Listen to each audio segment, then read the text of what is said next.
NERDSoul. Lay ill kid at OneYoungsta holding it down, bringing that street geek and nerd soul. What is up, my people? Today, all year, coming with another wonderful episode of this right movie reviews. And guess what? We got a packed cast. That's right. I'm gonna throw it. Look, we got some fellas on the mic. We about to get nice. All right. I'm gonna throw it first to Clement Bryant. Not only, all right. Not only the man from the podcast, not only the man that's holding it down on the media marketing side, but this is the man that brought to you sliced bread. Give him his respect. Clement Bryant, what's up? See, even when we on not on video, you're still lying to the people. like, yeah. Hey man, I was excited. I was like, the man who gave us sliced bread. I love sliced bread. Man, Don't lie to the people. All right, then we'll throw it over to, of course, part man, part thug, Mark Dub. What's up? It's Mark Dove, part man, half amazing, spicy like Cajun. What's good, y'all? Throw it over to Jason Reeves of 133 Art. What's up? I'm chilling, doing my thing. All right, last but not least, he coming to us from the whip. You know what I'm saying? Riding dirty. You know what I'm saying? Riding slow. I don't know. Just out there getting his Mad Max Fury Road on.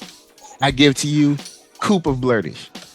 What up, y'all? I just jumped in the car and want to hold up progress, so excuse the noise. You can hear a lot of rumbling and shaking. It's all good. I'll mute it for now. You be good. Just unmute when you want to come in. All right. I'm gonna throw it.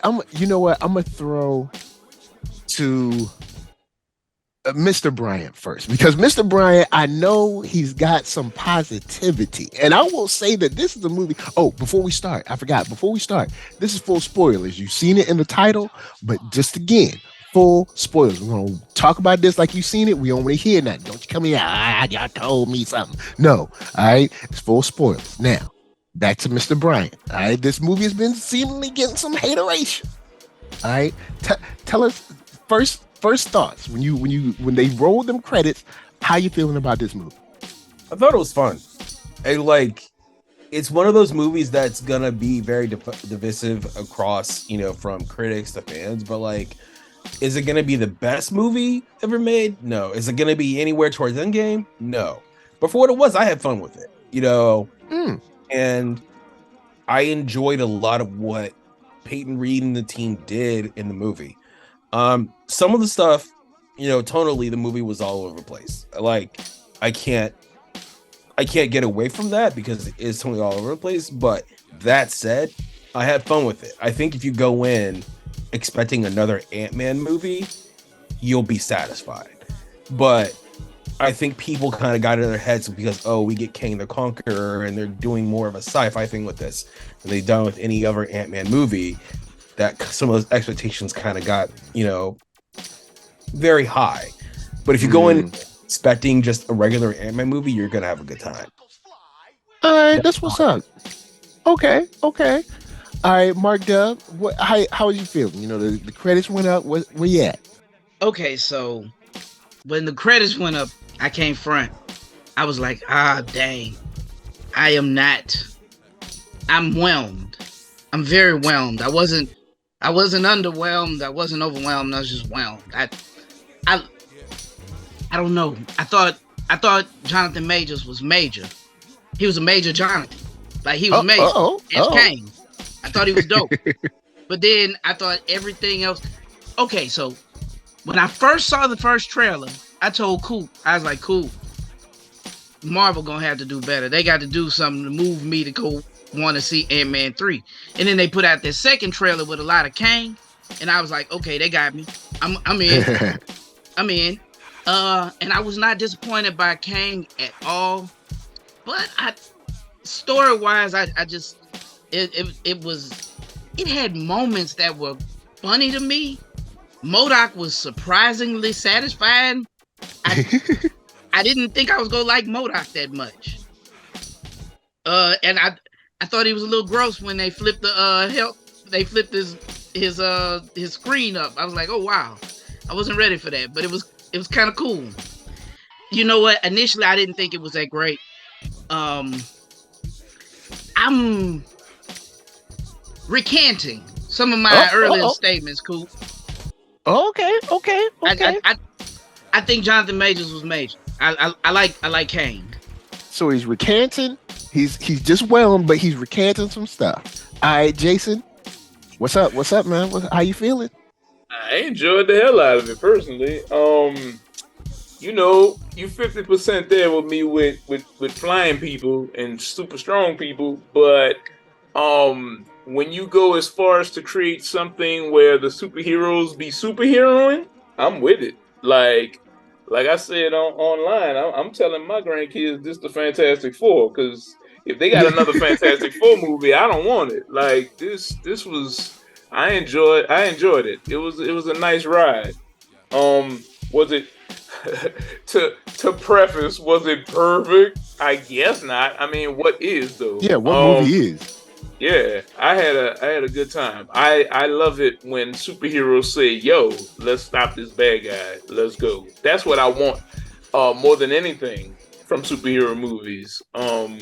I was reading Rich Johnston, Bleeding Cool. Johnson from Bleeding Cool was like, "There was no character development." So, like, why y'all always going? I'll get into that in a second, but yeah, I see what you mean. Yeah, but anyway, I enjoyed it. I thought it was dope. It was a visual feast. People talked about how Loki was so pretty and you know, well, the visuals were good in Loki. I don't agree with that, but I thought this movie was what they were talking about. So I was like, okay, I guess this is Loki. I did have a couple of problems that I can go into later, but overall, dug it. All right, Keith, what's up, man? Come on, Keith, come on, shine some light. You know what I'm saying? Shine some light on some brothers. Let us know where you at, cause I you know what? I'm gonna wait until, you know what I'm saying, Keith gives his words, cause you know what I'm saying, I don't want to be cutting across from him, cause I mean, I know he might not feel like Mark Dub does, so I gotta make sure he comes through. You know what I'm saying? Drop some knowledge. You know what I'm saying? But all right, you got me. Okay, you hear me? Yeah. I'm actually going to second some things Mark said. Overall, I'm kind of whelmed, but I got a weird way of saying it. Even though it's whelmed, was it the worst movie? No. Was it the best? Absolutely not. Jonathan Majors saved it in a big way. I like Paul Rudd, but I'm starting to realize if I do watch it again, you know what I'm going to do to make it better? I'm going to give it the Dragon Ball Z Kai cut. I'm going to fast forward like 40 minutes in. Skip all of the Ant-Man stuff. And I agree with something Jason said, and I didn't know this about Peyton Reed, the director. He was actually supposed to do Fantastic Four before the MCU was even created in the early 2000s. Oh. A lot of what he wanted to do conceptually and baked it into this. This is a Fantastic Four movie. In fact, I was like, I think I told Mark, I said, man, this would be a hell of a Fantastic Four Part 2 or 3 movie. Coop said that last night, y'all. Coop definitely said that, and I was like, Coop, I think you're right. If I look at it like a Fantastic Four movie, it's brilliant. Not even a Fantastic One. I don't think the Fantastic Four characters could have done it justice, but go off. I disagree with you wholeheartedly. Those characters are boobies. Continue. I want you to that. I love the Fantastic Four, and they booty. He said they booty. Cut me off in the car. They all booty. So big booty. All right, so I'm sitting in the car, man. Oh, go ahead, my man. I was saying, Jason just interrupted me like he hit the button on the speaker. Like when you were talking behind that window or something. Mr. Chocolate, you know what I'm saying? Mr. Chocolate be like hit me with Mr. Chocolate button. But all serious though, I just felt like Kang, I loved him zapping the hell out of people in the back when he was pissed off. Right. The more about that, I was like, you know what? I am not high on this movie, but I am high on the concept of Kang and all the Kang Okay. foolishness. I'm looking forward to Loki because I like that he gets. I'm liking that a black man gets to do a character in so many phases and can do it and show that he can all this madness. So, but I do need Marvel to do one thing. I'm tired of the weird names. No more multiverse of madness or Quantumania names. Just bring the names down a little bit to what the movie is. Just bring it down. He My said bring it down a little bit. was a little bit high. I'm gonna start bringing my expectations down a little bit more. So I didn't, if I thought of it like, oh yeah, Ant-Man movies, I will say this. Their Ant-Man movies, they ain't been the best anyway.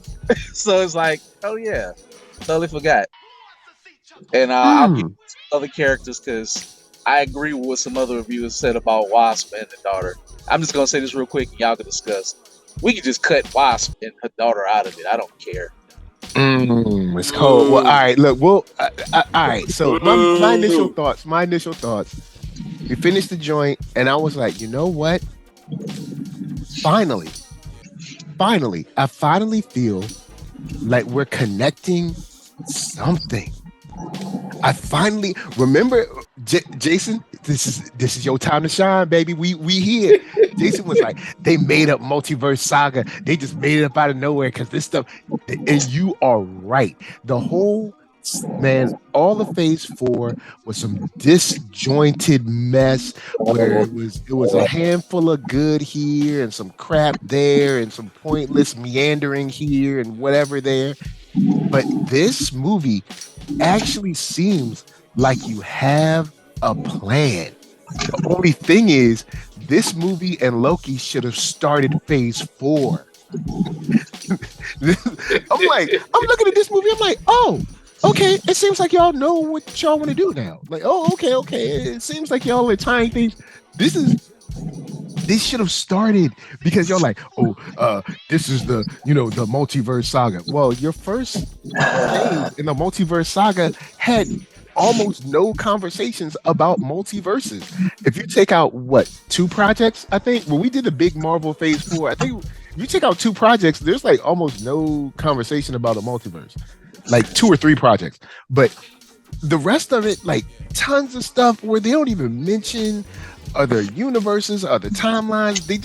It's like made like it just didn't happen. Now, back to this.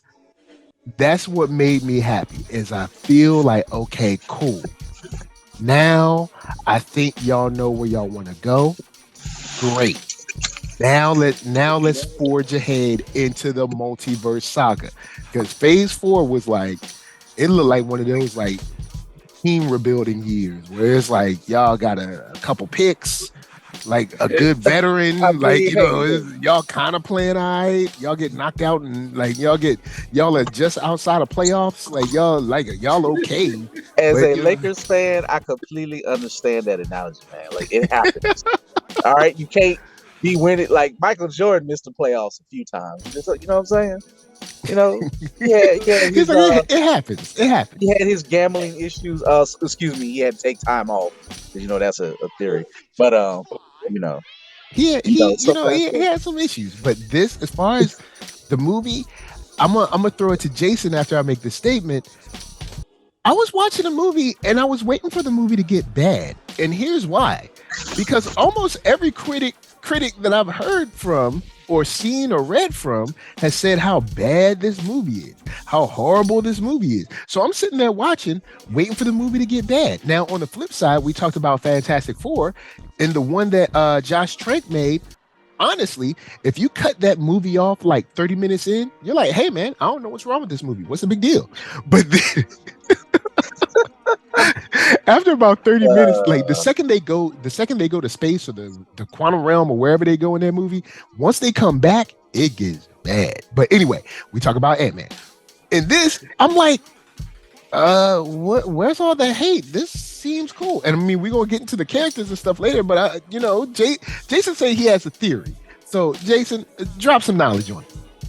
I have a couple of theories. First of all, I take issue with the whole we can get rid of the Wasp. The Wasp was the backbone of the movie. I mean, she was True like that. one of my favorite characters. That's Like the backbone when of it's the movie for you. when it's go time, she ready to go.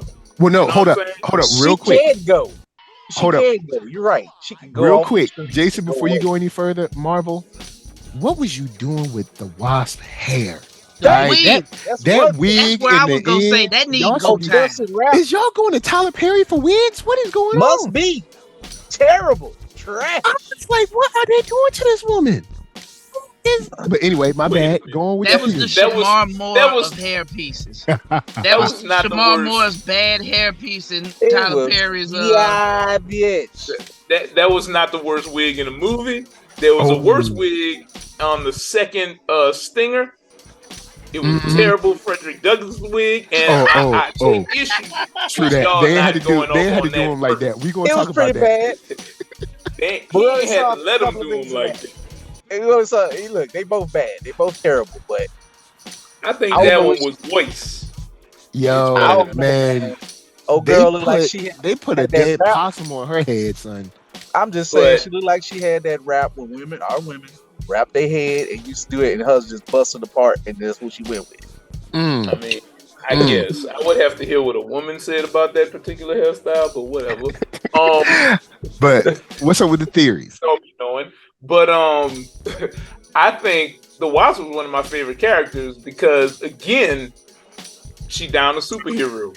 She down to get it in. When it's time to go, she clicking the trigger and she turning into the Wasp. She's saving everybody. She down. She jumping through portals, shooting dudes. She not wasting no time. Nope. You know what I'm saying? She ain't crying. Hey, she ain't getting all Wanda about everything. You know what I'm saying? I mean, I ain't gonna lie, man. I had a homie who was telling me, he said he thought this was gonna launch the Marvel this phase by. He said he thought Ant-Man was gonna die, and he said that would be something big to like push the phase forward. And I thought to myself, I said, dang, maybe he is. Like, cause Kang was putting that boot on him, boy. Yo. I was cheering for him. I was like, yes, yes. Fracture your skull with your boot, Kang.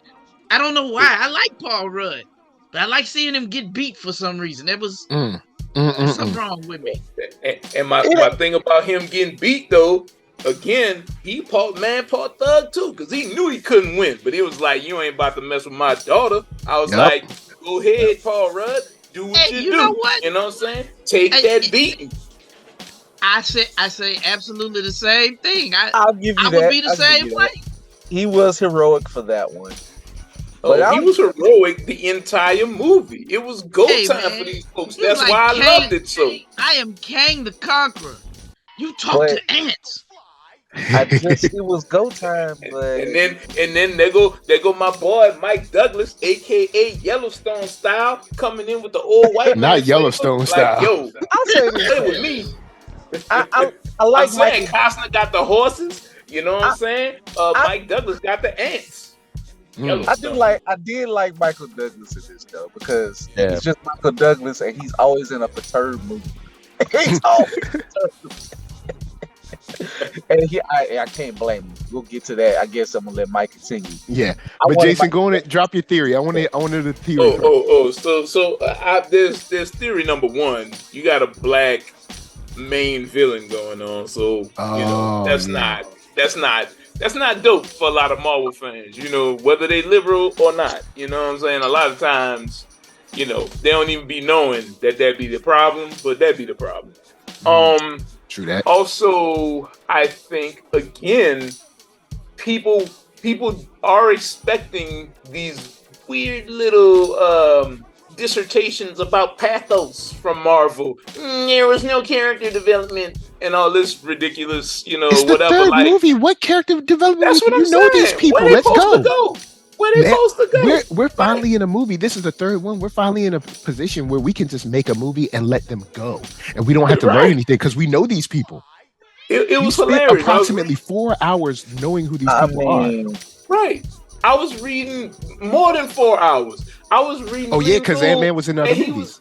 He was making a joke. He was kind of being sarcastic about it. Like, I mean, superhero movies are obsessed with getting to the middle. There's even a thing where we don't want origin stories anymore. And I'm like, man, that is so disingenuous. Because back before, let's say, the new Spider-Man, back before first Tom Holland, everything was a damn origin story. Mm-hmm. And people were talking about how they were tired of him. Can I jump in on a point with you on that, Jason? Whether if I disagree, I do like this theory. There's something I do hate of critics. Like if somebody's complaining about origin stories, whether if I agree or disagree, we actually do watch superhero movies. I might like some other stuff. I might like some strange stuff out there. I may like it to be a little more action-packed, but somebody who's complaining about origin stories, I would walk away from the conversation because it's like, buddy, I'm sorry, you ain't been watching. This is actually a good trend not to have a bunch of origin stories. Like this is supposed to continue. It is a continuous story. I don't know what that person's talking about. Well, here's my issue. He was being sarcastic about it. So he was basically saying he wants more of the character exploration and the pathos and the blah blah blah. And I'm like, this is not the movie for that though, right? That's the one thing. Tonally, it's Kang's coming out party. So in order to get to Kang Dynasty, we need to have him come in and wreck shop somewhere and show where he came from and blah blah blah. It's not even really about Ant-Man per se, not in that way. Ant-Man is there to be the foil.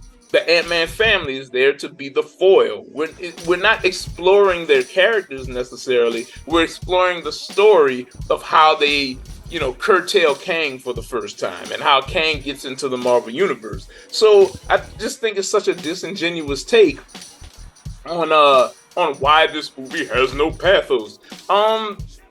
It's like it's almost like critics don't enjoy stories about their favorite characters doing things. Like he's like, now comics are obsessed with getting to the middle, and that's not true at all. There's a ton of comic book movies right now or comic book media that's exploring the character. I say it's the reverse. They're exploring the character too damn much. We never get no damn action. It'd be like a 13 episode series, and they don't even put on the suit until episode 13. Must I mention Moon Knight, who was out of the suit for like 30 episodes? It was 6, but it felt like 30. This is where we say go back and listen to that old episode, and you hear us gripe about Phase 4 and that other stuff.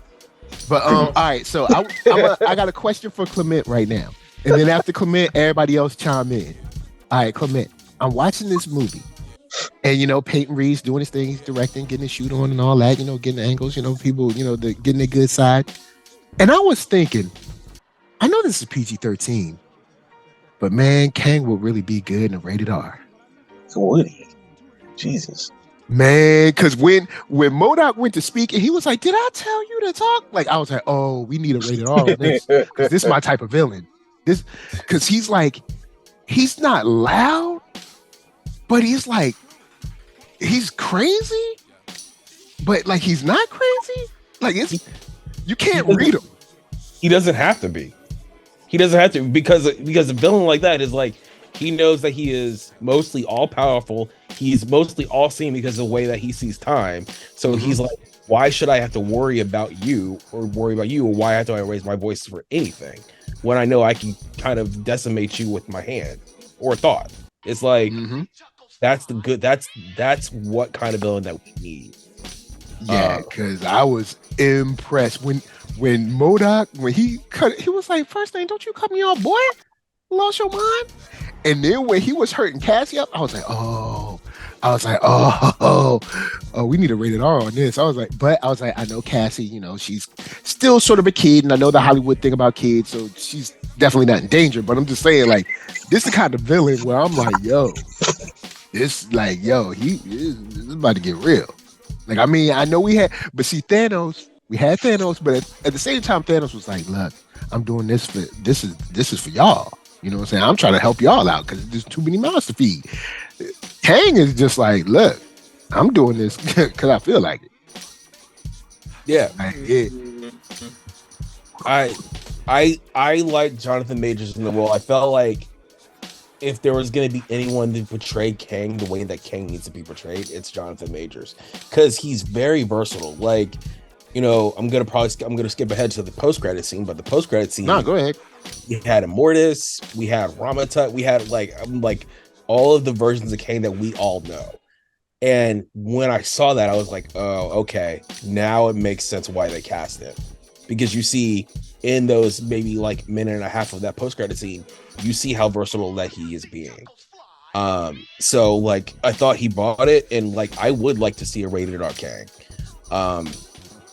because that would fully unleash him how he needs to be seen. But also, I'm fine with them doing him the way he is in PG-13 movies. Yeah, and even without like Ramatut and stuff, juxtaposing this with the one who remains, it really does lay the groundwork. Like, oh man, yeah, you was right, because this dude kind of crazy.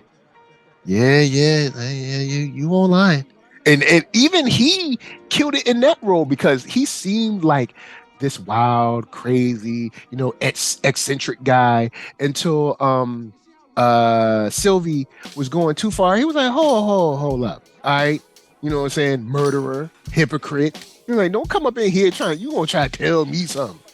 So Kang is a top-notch villain. I'm glad we established that in this movie, which also helps to make this movie great.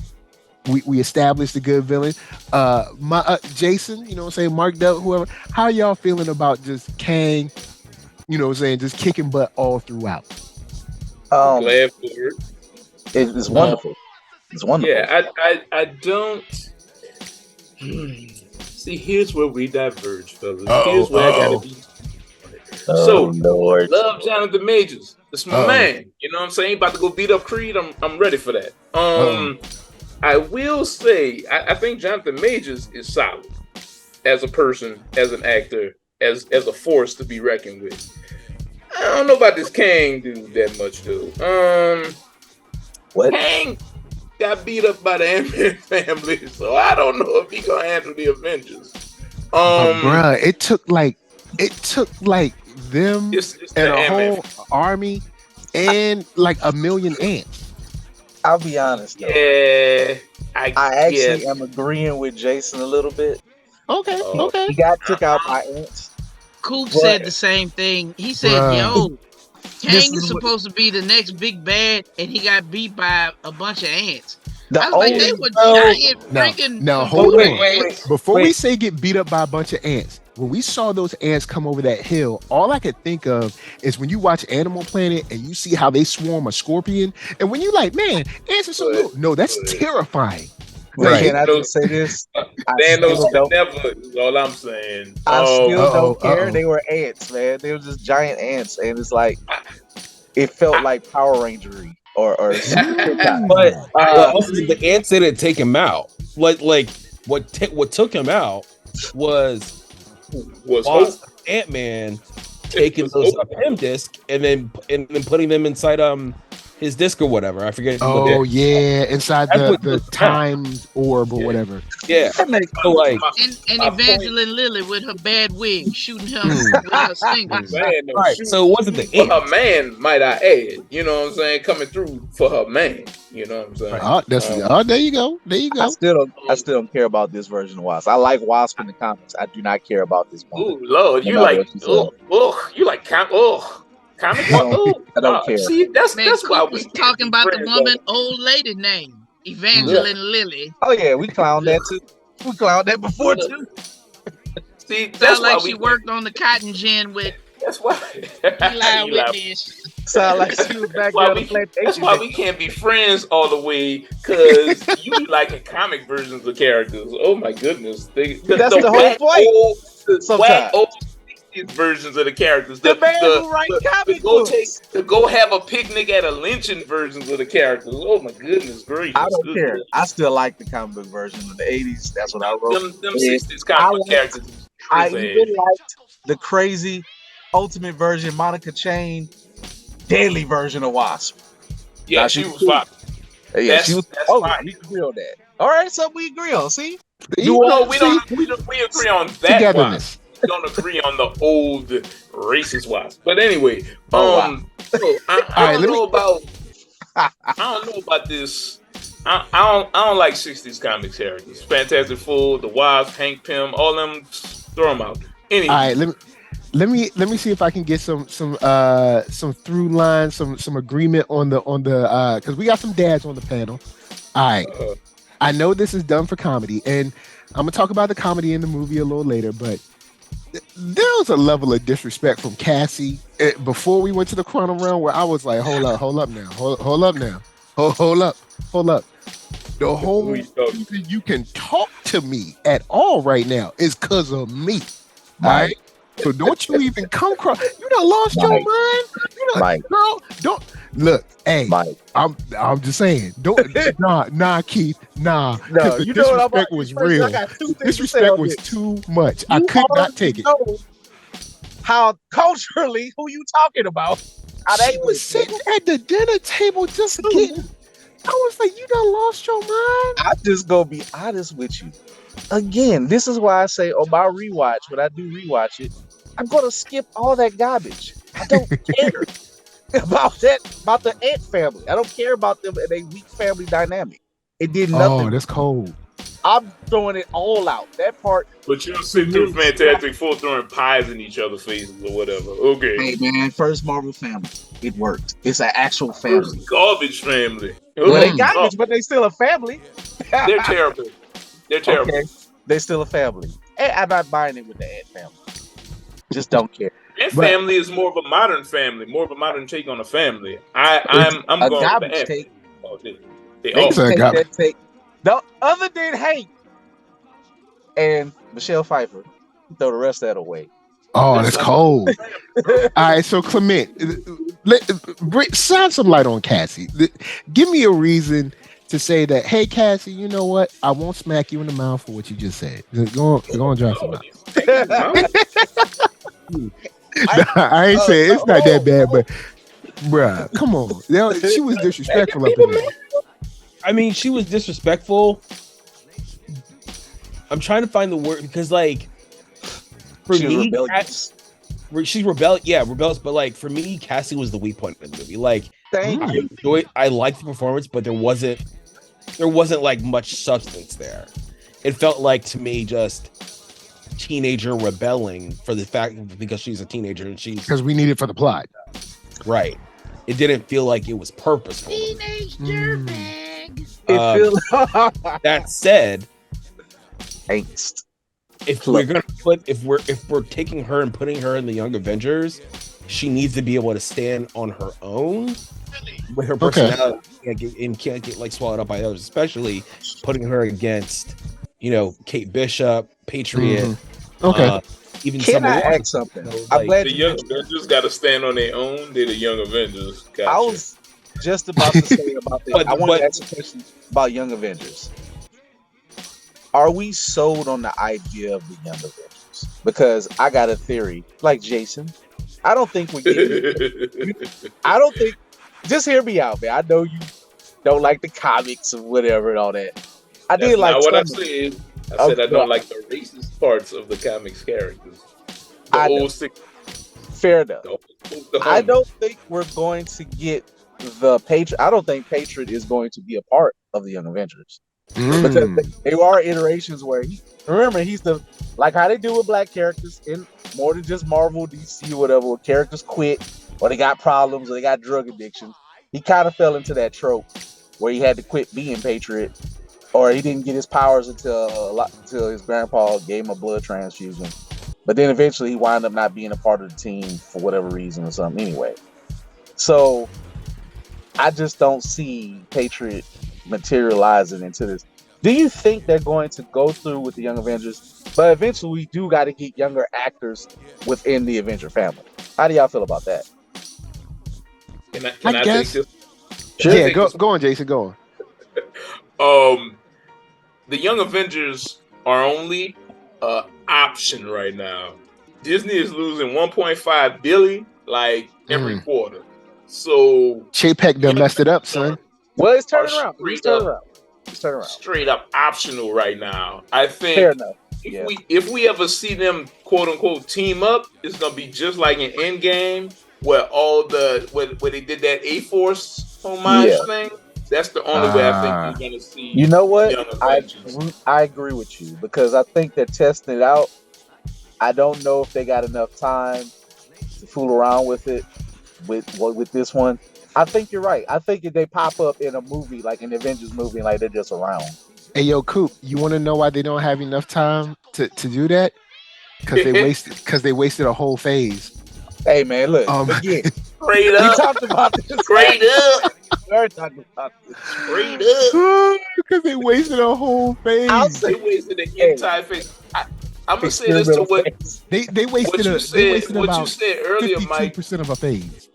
What you said earlier, Mike. This is, except for maybe the first few episodes of WandaVision, this is the only time they've ever attempted to deal with Fallout and Winter Soldier, I guess. But this is the only time they've ever attempted to deal with what happened to people after the blip.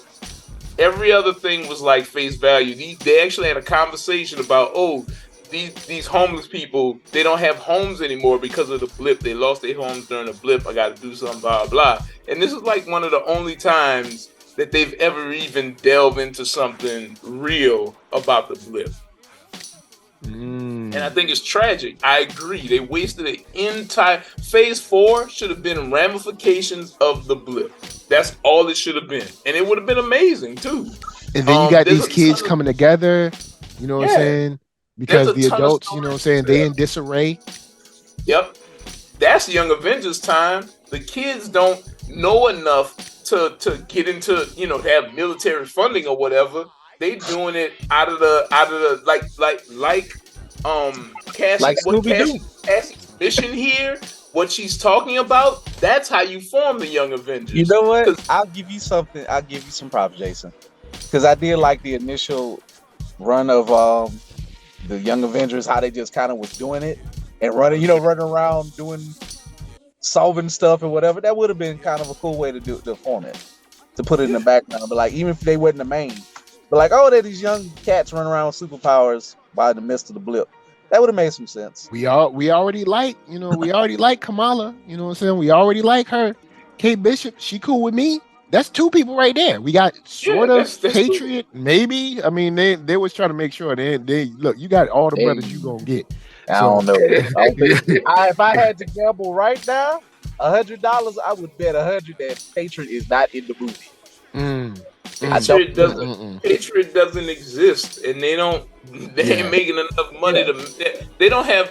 Nobody really wants Patriot, but you know what I'm saying? So like, why would they even put him in there? Like, I mean, you got what his name was, your boy in Winter Soldier, Battlestar. You got Battlestar there, bro. Hey. Oh, bro. And also, you know what I'm saying, you got these kids doing stuff. You got Cassian, doing stuff. You got Riri. She come home. You know what I'm saying? She find out there's another young kindred spirit that did some superhero stuff. She reach out to her. You know what I'm saying? Actually, it'd be, you know what? You have another version, because I brought up like a version where basically Falcon comes to Hawkeye and is like, yo, we got to do something because, we ain't getting young. You know what I'm saying? These knees ain't going to last forever. But there's also a route where the youth are talking to one another where, like, say maybe they on like in a chat group or something, like, yo, look, hey, I'm in your city. You know what I'm saying? I need your help.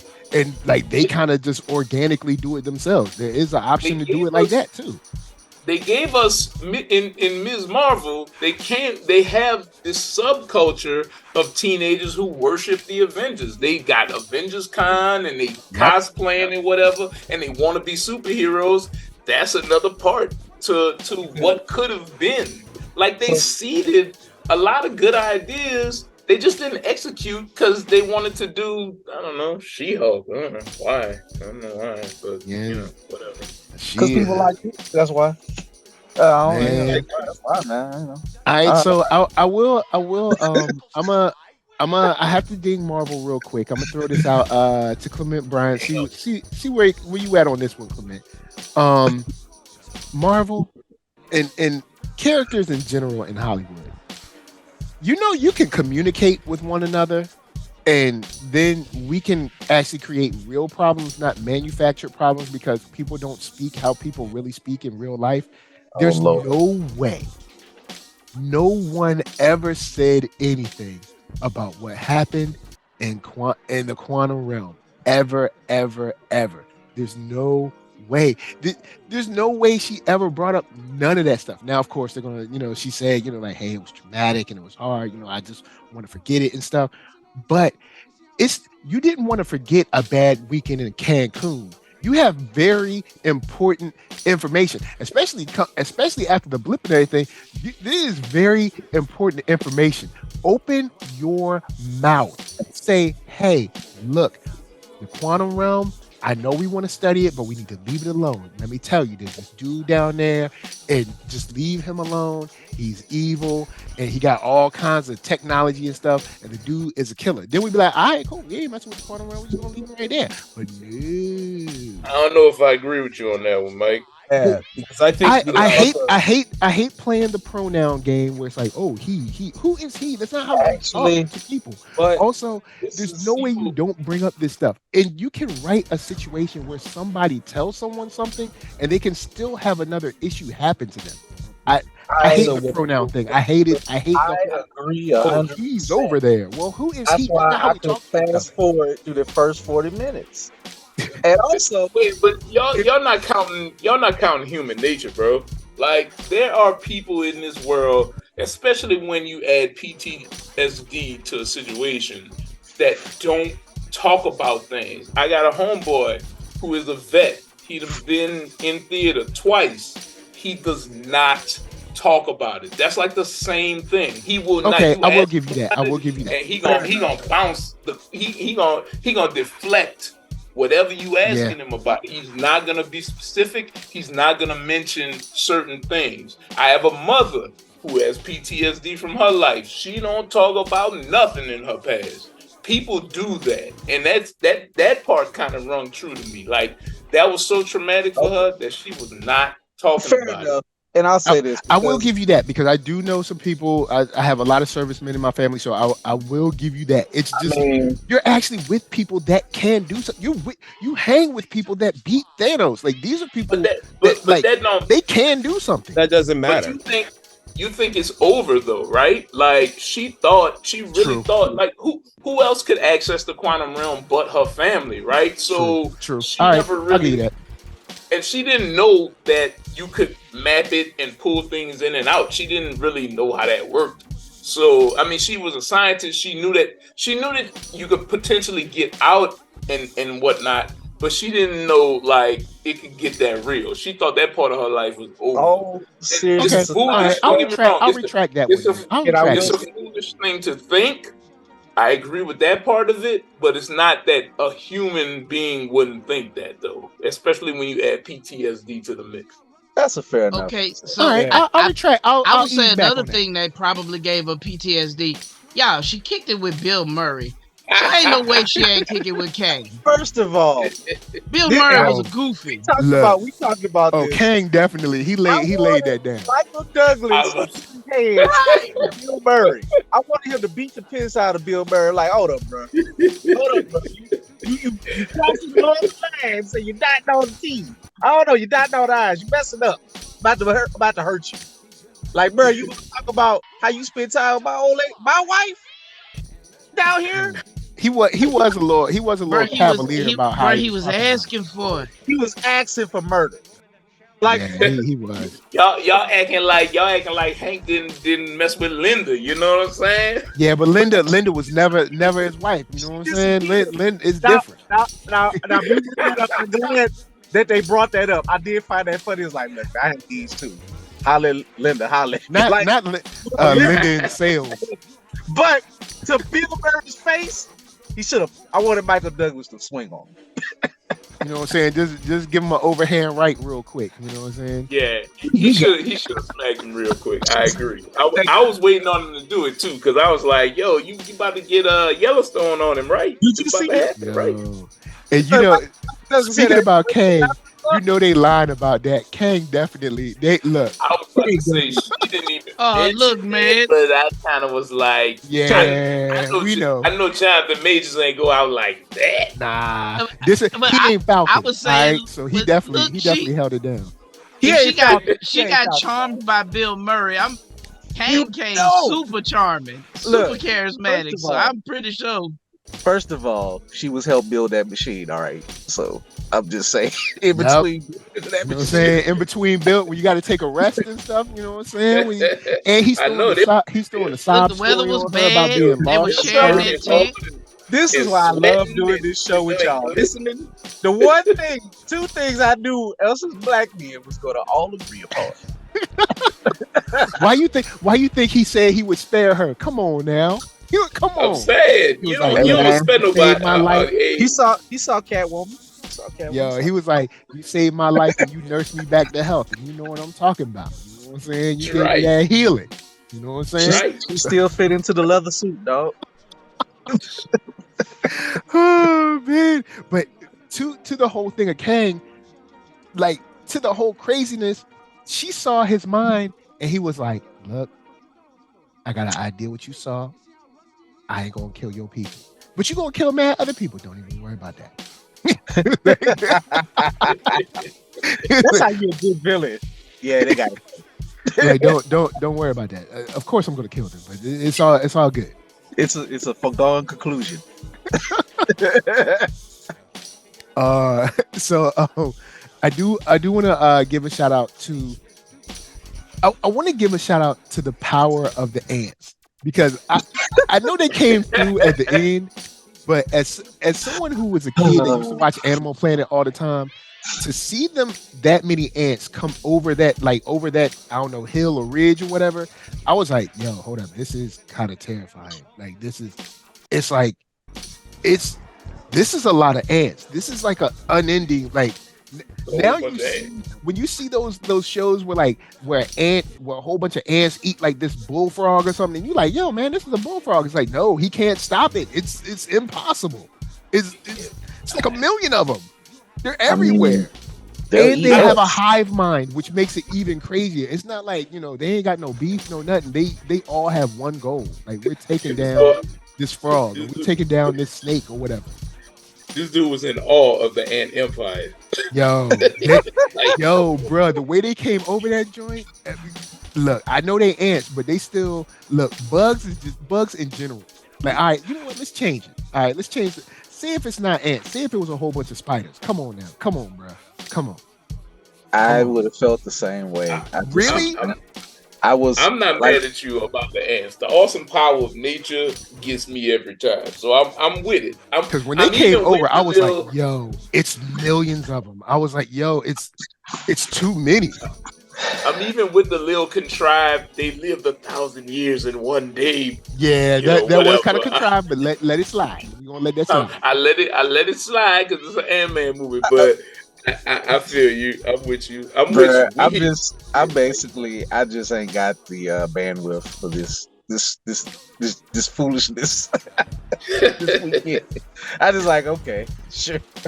But, all right, so Mike, what I will say is I read a couple of years ago, man, they had like in parts of Africa there was like a ant.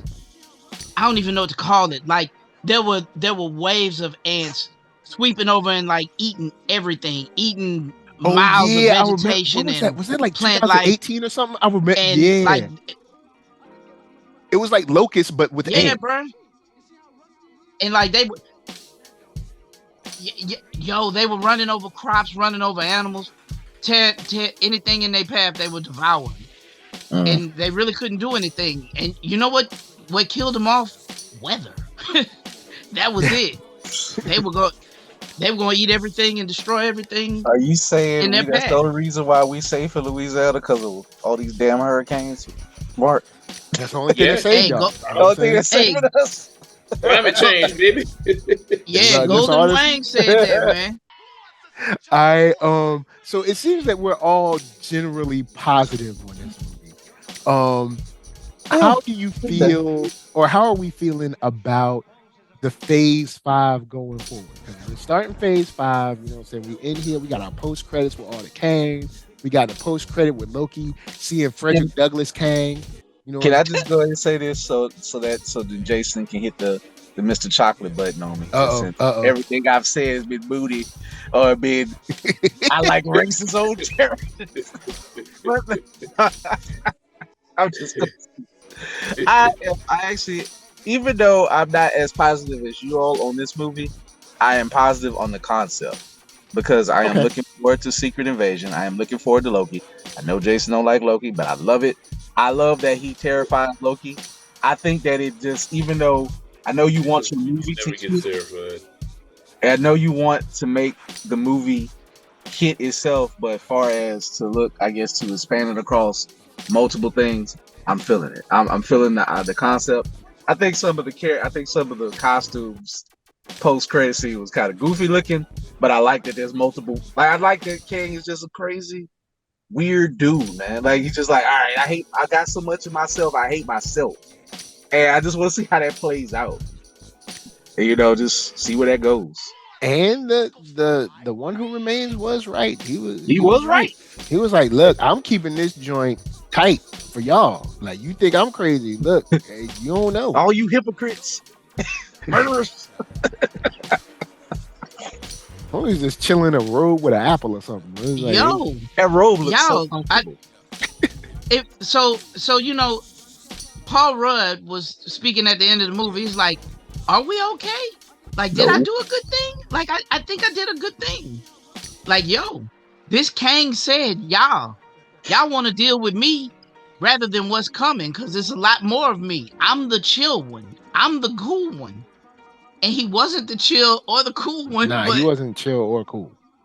Hell, but like they had a lot of other Kangs, and like he's right. Like, he was real thorough, and they got a lot of him left. It's trouble. Need to know more about the Kang that was barking. I'm like, what? All right, so that was Mba Kang. So I got all right, I got a little bit of, I know we coming to an hour, so I ain't gonna hold y'all forever, but I want to talk about the comedy. I know it's an Ant-Man movie, so we gotta have our comedy. But the MODOK thing kind of got old for me. MODOK was the best part of the comedy. It kind of got old. The whole Darren thing. The ending of MODOK, though. I liked it, though. I dealt with it. I was cool with it. Okay. All right, maybe I was alone on that. When he died, man, he was like, he was like, and I'm going out in Avenger. Now that was funny. I will give that. That was funny because Ant-Man's face. Ant-Man looked at him, and Wasp was like, "We'll allow it." He was like, "I'll let him have it. Like, he's dead anyway. You made it. Yeah, you in, buddy. I'm gonna let that slide. We might give you a little plaque or something. Yeah, we can pull us on his chest. I did. I thought it was funny. He said, "A lot has happened today."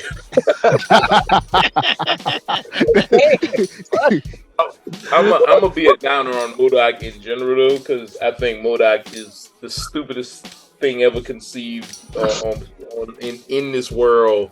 I wish I lived in a world where MODOK was not a thing, because I hate MODOK. And I also wish that we lived in a world where Marvel or Kevin Feige or whoever didn't make the decision to throw a good part of the plot off on a character that was just in service of a joke, which they do in a lot of their movies lately. I know. It's like he's the most murderous thing. Like, what a waste of time. Good God. Like, because he could have been terrifying. He honestly could have been terrifying, or it could have been another character. It could have been another character that was terrifying, and we could have had a real threat to actually ratchet up this, this doom and gloom of this movie. But I've also heard about reshoots trying to make it a little bit lighter as well.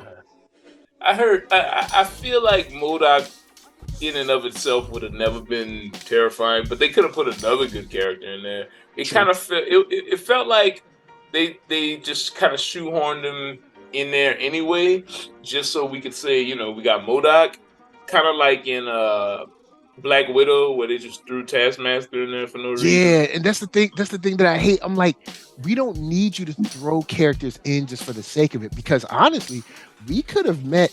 Was he Yellow Jacket? I think it was Yellow Jacket. We could have had a completely reconstructed Yellow Jacket and just have it be Yellow Jacket and be like, oh snap, hold up, whoa, hold on. He's still alive, and not only is he still alive, he's dangerous. Like, he can be more crazy than he was before. Right. What? They could have put MODOK in She-Hulk. And that do you want any character to even get close to, like, I mean, you know, I guess you can have two dope villains, but, you know, do you even, you know, Yellow Jacket is nuts on his own. Do you really need him to be the sidekick to Kang? Nope. So no, he's goofy. Like, just having Kang him up MODOK, because MODOK is a joke. He is a joke in the books. Like, he used to, when he was important, but he's always been a chump. Even though he's supposed to be smart, nobody really respects MODOK. You know, like, in and out of the books or whatever. That's why they, you know, he pops up all the time, but he's always a flunky, a lackey. The dopest thing he's ever been in was Marvel vs. Capcom 3. Let's just be honest. When you play as, and that was still weird. So, and the Hulu show with Patton Oswalt, that made me laugh. So, other than that, I don't care about MODOK. Oh yeah, I watched that. I watched that for like 3 minutes, and I was like, I'm out.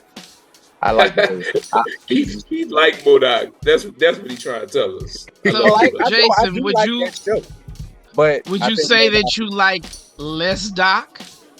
Oh. What? That is a dad joke. Tip your waitress, everyone. MODOK, I got you. I'm here all week. Somebody, it's like, I think MODOK. I think if we get rid of MODOK and stop the call back to Dairy Queen, I think I enjoy this a little bit more. And I generally enjoyed it, but it's just like, bro, we can have a little more. Like, there is comedy in there. You got the whole comedy about Linda. I think what they should have done was not let them win at all. Like, let Kang get out. Like, I think it should have been like Empire. You know what I'm saying? Like, the ending is straight Empire. I'd be down with that. Yeah, I'm kind of tired of we got a 10,000 freedom fighters just kind of chilling, waiting for somebody to inspire us. Yeah. I think they could have the heart of all the Ant-Man movies has been like heist movies in general anyway. So this could have been a higher tier heist movie where I'm not saying they didn't have, like, they could have met the cats in the village. I don't know if they needed like skyscraper, living skyscraper spaceships or whatever, but they could have met like the lady with the staff and Cheaty and the dude with the hole without the holes. Can I ask y'all something for real? And they could have did a heist on to get the thing from y'all might know this. What is who are the name of the freedom fighters? Me and Mark we looked at each other like, who the hell are these people and why do they matter and why do we care? They matter because we need an army to like rally behind Cassie and her Jean-Claude Van Damme speech from Street Fighter, where you're like, who wants to go home? Who wants to go with me? I don't even know the names. And today is our Independence Day. This lady with the staff was there for how long, and she couldn't inspire these people? She has a nice very muscular lady. I was not inspired by her at all. She should not be left to lead. She had hands though. Yeah, she had man skills. What she was doing with that staff when she hit the dude. What is her name? What is her name? I'm sure she's a callback to like the Micronauts or something. Okay, I was like, who is this person? Like you said, she got hands. I don't know. Tasha, that's her name. Don't answer the question. Tasha. What I thought they were gonna do is, I thought Ant-Man was gonna lose and get stuck in the microverse, and then him and the Wasp was gonna form the Micronauts. And I was like, then they was gonna come back at Kang during Kang Dynasty, and they was gonna be like the warriors or whatever that jumped through the portal and stopped Thanos or Kang or whatever. Like, I thought that is what they were gonna get stuck too. Yeah. That's what they probably should have did. I feel like this should have been Empire, man. Like, yeah, I was feeling an end where they don't win, but unfortunately, because I would have been happy with, like, say maybe they all get through and then this fight spills out onto the streets of in San Francisco, you know what I'm saying, something like that, or something where it's like, and then the impetus of phase 5 is literally everything's going to poop, because it's like we was kicking it, like, depending on the timeline, like say Hawkeye just got back to his ranch or something, like, you know what I'm saying, we was kicking it, and then all of a sudden there's an explosion in news reports from San Francisco, and I think, isn't that Ant-Man? Who is this guy? And hell, the broke loose. And then, you know, we could start it like that. You know, Kang will be mowing people down in the streets. Yeah. Hey, with his very, very powerful lasers, I was like, "Ooh, Kang ain't playing, boy. Kang on through." People are getting evaporated immediately. Love it. One of my problems was that I'm sorry. One of my problems was Kang lasers, his personal lasers was fire. But his homeboys lasers, his army lasers was straight Cobra. Like, they was hitting. You can't give everybody the good stuff, bro. You gotta say something. They was hitting the Wasp and Ant-Man while they was walking. Ant-Man was just straight walking, and them lasers was doing nothing. I was like, y'all ain't got nothing more powerful. Like, they ain't got a larger caliber. Man, they ain't even burn them like cigarette lighters. Like, right. I was like, even regular bullets was hitting the Hulk at one point, and he had to pick up like a half a tank to like cover himself. I'm like, dang. So you mean up top we got stronger bullets than these dudes got lasers? Ant-Man was shrugging them things off. Yeah. Well, see, remember, he probably felt the pain, but remember, it's the power of love, because you mess with his daughter. So you know what I'm saying? I feel that he hulked up. He was like, yo. He should have had holes. He had a deal. They should have been knocking him off his feet. Like, that was straight Cobra. I was disappointed in Marvel for that. I was like, y'all could have made them lasers like hurt him and him visibly and saying it, and it would have made him harder, because like it looks to me already that Scott, even though he looked like a little dude and like he's kind of waifish or whatever, he actually could take a lot of punishment. So yeah, because Kang was like him up. Yeah, he was getting beat up in jail. He was getting. I was almost expecting him to say, "I could do this all day." You know what I'm saying? Yeah, me too. I thought it'd been a funny callback too, but like I was like, they was wrong for that Cobra stuff. Like I was like, so Kang ran the whole realm with these Cobra lasers, because they should have took over and beat him. But those lasers was dope when they was hitting the regular townsfolk. You know what I'm saying? The folks who were so irrelevant, we can't think of their names. Hitting the losers. So basically, these lasers' powers are based on plot. Plot lasers. Yes. Oh man. So you telling me Scott got that? So I was like, power up. I don't know about this Kang dude. They saying during Secret Wars or whatever, Tony Stark gonna come back. Like, if he can't take out Ant-Man family, what he gonna do with Stark? Come on. Well, but then it's weird because you do make a great point here. I'm not counting the Council of Ricks, by the way. They was clowns. Them dudes was hooping and hollering like they was in the Arsenio Hall audience. Them dudes are clowns. They don't know what they doing. Yeah.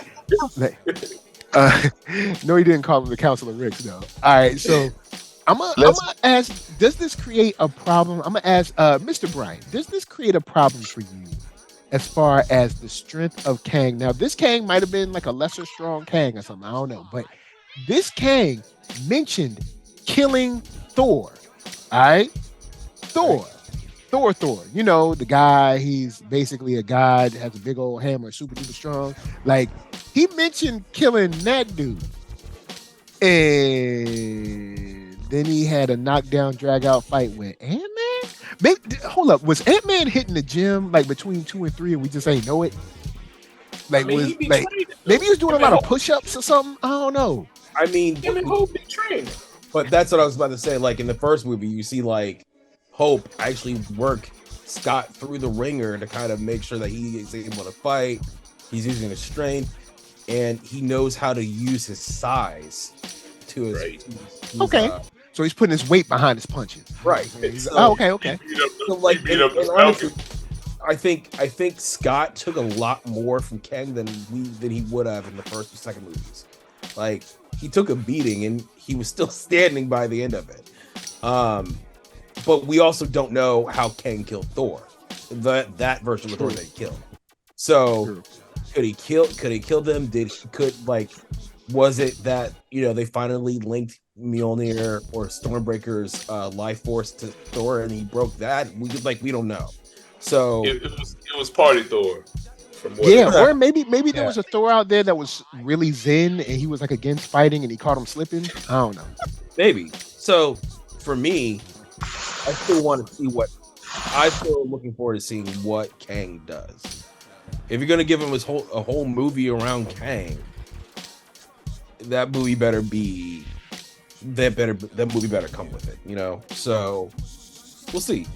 All right. Since we've come to that time, I'd like to get a general 1 to 10 score and your final thoughts. I'm gonna throw it. And then of course tell people where they can find you. I'm gonna throw it to Coop. Where you at, man? What's your score?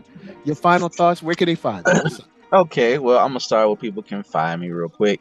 www.blerd-ish.com. That's www.verge.com. Blerd.ish on IG. Got a sale coming up next week. Got a con coming up. Well, I should be selling some wonderful books from disgruntled people like Jason. I'm joking. But now, even though if he's a grump, he's a wonderful, talented grump. A grump? Oh, man.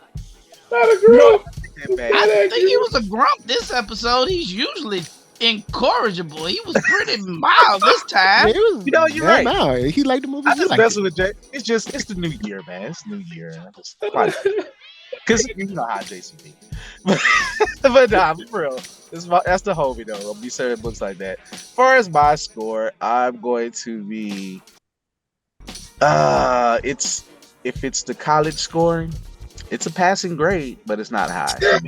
It's a 6.5. It's the best I can give it. That's mostly 6.5. Ain't that a D? I said it's a passing score, but it ain't. Oh yeah. Because trust me, look, y'all out there be like, "Ooh, don't you know he went to MIT? He went to Harvard. These get degrees, all right? So y'all need to don't let that school name fool you. All right, these get degrees. These shouldn't. I'll take it back. High school rate. These in college, at least in my major, you get a D, that's an F. But that don't count. But it might add up. But 6.5, I see the promise of Kang. I do laugh at the Council of Ricks. I don't want to insult Kang that bad because Justin Roiland is on my ish list right now because you know what's going on with him. But it was goofy though. That part was goofy. It's like to see Hotep Kang, Egyptian Kang, all that, Ramatut Kang and Kid whatever Flash. I don't know what the hell he looked like floating around. Cyborg Kang. Cool. I know all that may not matter anyway because we're gonna have to take it back. I am interested in the one with the terrible wig. I just want to see how that plays out. What he's gonna do to Victor. He's gonna be Victor Timely, and how that plays out with his own town. Because that's the Kang that would escape. Like, I need to take a break. I gotta pretend to be human and make up this false town. So I am kind of wondering about that concept and how that's gonna play. So I say the concept, the movie itself, it's okay. It's all right. Or maybe he's a more mild Kang. Like, he's like, hey, look, I'm here to try to teach y'all about time because, like, look, there's some crazy needs out there. I think we have a good actor who can pull off all this insanity, this Back to the Future type of nonsense, and who can do it. And in the meantime, we're gonna see him beat the hell out of Killmonger in March. Then we're gonna go back to him flipping through terrible Tyler Perry wigs and playing various versions of himself in church robes and barking at people and shooting lasers and zapping people. 6.5, I can skip. Like I say, rewatch. I don't care about Cassie. I don't care about the Ant family. Skip 40 minutes of this. Get to the action. MODOK was kind of funny, but I do agree with what y'all was saying. He is a joke. He is a joke character. But you can cut out, if the movie was shorter, it's a little bit better. He still got killed by Power Ranger type ants. And Michael Douglas should have punched Bill Murray in his face. Yep. And he called the cops too. The dude a snitch. He a snitch and he a hater and he Snitch. violate. And you slept with my wife, man. Look, That's what I'm saying. He a violate. automatic Habitual beat down. line stepper. Exhibit A, habitual line stepper. Anyway, I passed the mic. All right, Jason, tell me where they can find you. Your final thoughts. 133art.com is the hub. We be on Kickstarter. A lot of y'all ain't go on there, but y'all need to go holler at Kickstarter.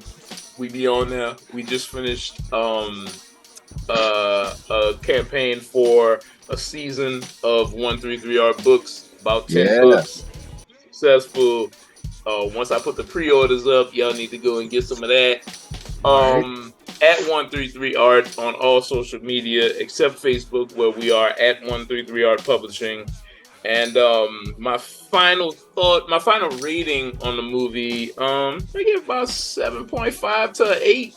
I enjoyed it. I enjoyed myself. Had a good time.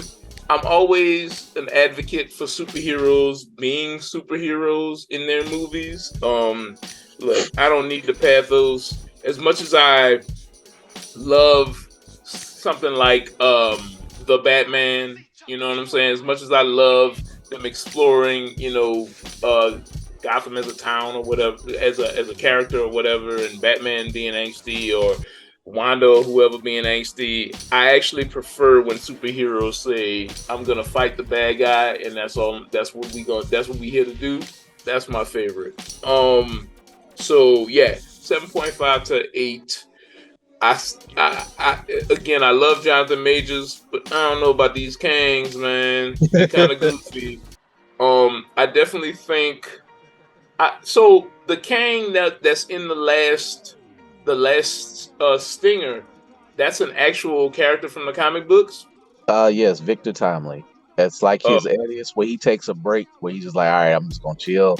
I'm gonna run this town and hide out for a few decades, and he fakes the persona for a while so people don't catch on to him not aging. Okay, so do we think that Kang is like dead, like Conqueror Kang is dead? No, I think there's gonna be other versions. I'm gonna say no. Yeah, and I think Other versions of at the least Conqueror?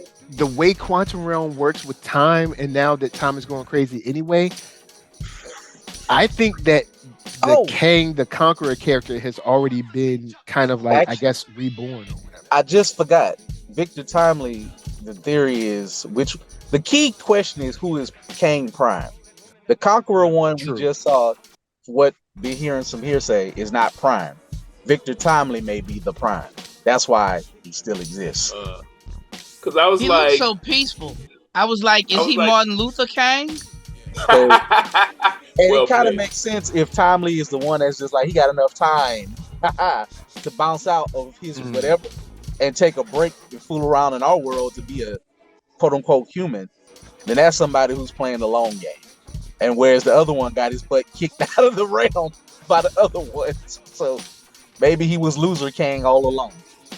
Because I thought Timely, I didn't even know what his name was. I wasn't paying attention that hard. But like, I thought that, I was like, oh, so this is what happened when the thing pulled Kang into the time bubble cube thing, whatever, pulled Kang inside. He didn't die. He just ended up in Loki season 2. It could be him. It could just be like, it could just merge the two like they did before. And it could just be like, all right, he went back, he's somewhere else. Maybe he's rethinking. But because I want the Conqueror. The only Kangs that mean anything to me in the MCU at this point is the Conqueror Kang we just fought, and He Who Remains, who is dead, right? Timely, so basically dead. Like another prelude to the Conqueror, or Conqueror on a break per se, but he's still somebody you don't mess with. I can dig it. You know, like he's gonna mess with some people on just probably a more chill level, and he probably gonna be like, "All right, Loki, I'm gonna have to mess with you." Like, you get out of my business. Interesting. And they also alluded to, like, okay, who sent you here? And he was like, he said the Kangs beat him or whatever, but then there was somebody else. I'm wondering if he's referencing like the Beyonder or something. You know, Could the be Beyonder. that because Yeah. who is powerful enough to send you out of time and space in Right. Marvel? Beyonders, Right. Celestials, or Yeah, because God? it's got to be something like you know, when you get to the weird powers where it's like, what's their power level? Everything. It's like, you know, Beyonder, Phoenix Force, Celestial, something like that. And can I say this? This is just a quick aside. Shout out, Mike. You've been watching Moon Girl. Shout out to Moon Girl. I got a black. Believe Lawrence that. We gonna talk. We gonna review that. Oh was yeah, the for Black sure. Beyonder, Yep. and it was goofy crazy. Love the music. Shout out to Raphael Sadiq, man. Yep. Good Lord, when they let black people actually put blackness into something and let it be free as much as they can, dope. Yeah, because I Very will good. say the animated. This does definitely feel like they kind of like let them do their thing a little bit. So I'll give them that. Like I like the way it's animated. The voice Bruh, acting is cool. I'm the down with that. bumpers in between the show take like the little show breaks. The bump music is dope. Yep. Like yo, I'm like yo, y'all need to release that. Y'all need to release the score. But we'll leave that. When we review Moon Girl or AKA MGDD. You know what I'm saying? I done watched all we'll 6 go there. episodes available. No, I Watched ain't a gonna couple. front. I was kind of like, hold up, that's it? Bruh, I watched it and showed my wife. I said, "Come watch this." I made her watch episode 1, and my wife has natural hair. I made her watch the natural hair episode. Word up, word up. All right, so We need to review that thing on Netflix too. My dad's a Bounty Hunter. Yeah. That's Yeah, fire. I need to watch. I That's need to fire. start it. I need to start Yeah, I'm waiting for Keith to finish it. That's what it. My bad. because I I'm already on like peeped that joint. episode 4, but it's been fire. Yeah. So we got 2 properties, y'all. We got 2 properties. Trust y'all on this. And honestly, don't it just feels good to have 2 highly accessible shows Oh. where people get to be put their stamp on it and be left alone? And it's fire. Everybody has nothing but good things to say. With my own eyes, experienced Moon Girl, and everybody said great things about my dad as a bounty hunter. Yeah, Like, I haven't seen no hateration from him. And Jonathan Majors out here zapping people. You know, I mean, turning y'all into nothing but hot mist out this joint. But Mark Dub, where can people find you and your final thoughts? Oh, and your score. Okay, so final thoughts. I've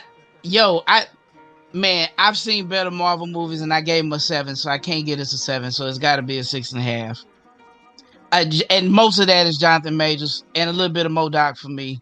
MODOK was weird and strange, and I thought the way he went out was hilarious. I was okay with it.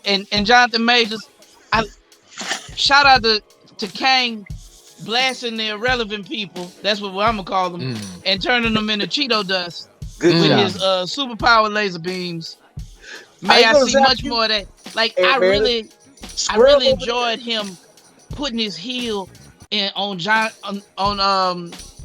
Paul Rudd. So I don't know. Yeah. It's great. I'm looking forward to more of that. Yes. I marked Dub 44 on the Twitter. I marked Dub on IG. Look for the cute one, and then pick the guy under it. And I marked Wallace in these streets, and I'm in these streets on Facebook and in these streets. Find me. You find me. That's what's up. That's what's up. And he would have put hands on Bill Murray's face too.